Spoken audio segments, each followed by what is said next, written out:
Hello, and thank you for joining me, Tanika Dillard, for another Grievers Empowerment Moment. In this edition, we are talking about the rituals of grief, and we're also going to talk about the work of grief. Let's jump right in with the rituals of grief. So, grievers have often engaged in activities that would honor the life of their loved one. These activities could include hosting a balloon release, hosting a family dinner on the birthday or the death date of their loved one. It could be going to the gravesite and placing flowers on the grave of their deceased at special days, anniversaries, birthdays, etc. All of these rituals of grief are very helpful, and there is nothing wrong with these activities. These activities immerse the griever into action.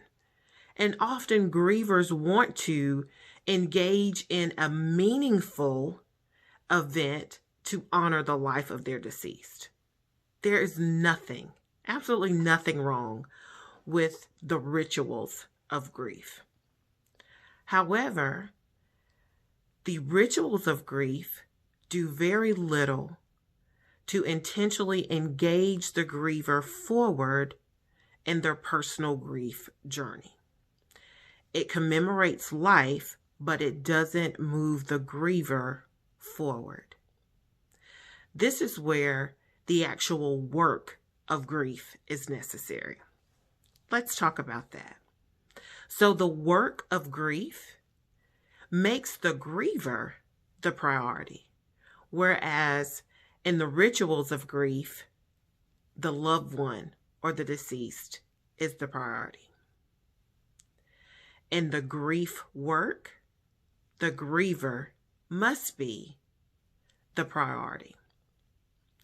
The griever takes necessary steps to intentionally and purposefully move forward in their grief journey.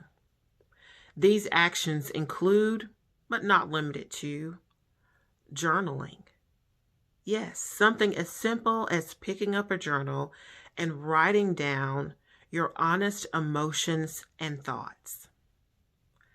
The work of grief could also include going to see a licensed counselor or therapist. This comes when a griever realizes that this journey is more than they can handle on their own, and they seek out trusted counsel to help move them forward. In addition to journaling and seeking a counselor or a therapist, grievers could engage in a support group among other grievers where they can collectively talk about their grief experiences and share ideas and stories on how to move forward. So again, there's nothing wrong with the rituals of grief. However, the work of grief must accompany the rituals of grief if grievers are going to move forward. So the challenge for you this week is, if you have found yourself being more engaged in the rituals of grief and spending your time and energy to honor the life of your loved one rather than to honor your own emotions, making yourself a priority and moving forward, I'm going to invite you to do the work of grief. I'm going to invite you to pick up a journal and simply write. There is no agenda. There is no itinerary for what you should write each day.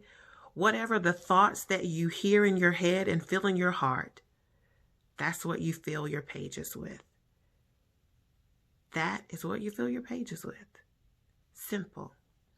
If journaling is not for you right now, maybe it's time to seek out a support group, or to seek out a trusted friend or a licensed therapist or a counselor or a grief recovery specialist that can companion you in your journey forward.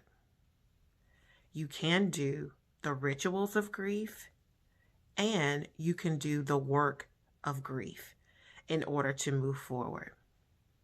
I hope you are empowered. And I hope you take these actions seriously, apply them to your life so that you can move forward. Until next time.